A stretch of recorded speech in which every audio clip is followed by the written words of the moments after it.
Eka vonalohany ma anao fa ny gasy ndraiky ny vazazy fa miaroaro. Tantara hely izy andry mety ny anty amin'ny ravoravoana ny namanay ny artiste tsy azo fa ny Dadilovy isoragna Mandragnahary fa folo taogno zay nagnandesany Dadilovy le formation. Engana ane zandry madinidinika afarafara aby zegny mba atanteraka le folo taogno. Ke tagnatin'ny folo taogno zegny mety misy ezaka Dadilovy tô zegny arabeny anao Dadilovy isoragna anao Dadilovy ma agnatan'Andragnahary Andragnahary zegny agnampy anao jusqu'à farany. Ato koa zegny hoananareo à France, qu'est-ce que vous gérez avec toi mon ami comme ça la pluie tombée de la neige? Tsy nira ty volagna amizegny hoany gasy mety hoe tsy mety français mety amy tanira ty volagna zany mety. Avy amitsika ny Dadilovy amy réveillon ny bonne année à Paris.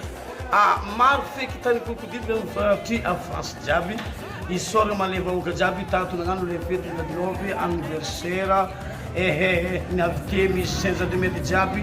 Ato koa zegny artiste ny kapitsany maromaro karazany nagnano tsy mandrimandry nagnano anniversaire Dadilovy isoragna manao Dadilovy afika fitiavana antsika jiaby samy artiste zegny nagnano finanagna be tsy fankahitagna toka tsy lany ny saigna ndraiky fa tsy nilany eky tamivava fa ndraiky napidirigny teo feky araiky afara e migiaka toaka isoragna mandroko be Dadilovy mafitiavana zay nagnabe aloha nikeky zay eto isoragna nareo jiaby.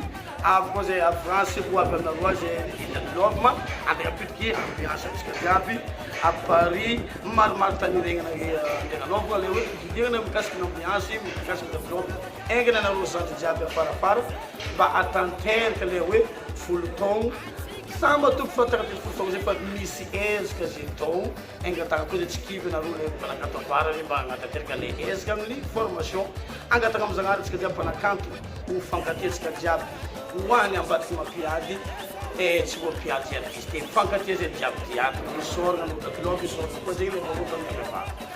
Vous gérez avec la pluie tombée de la neige mon ami comme ça avec toi.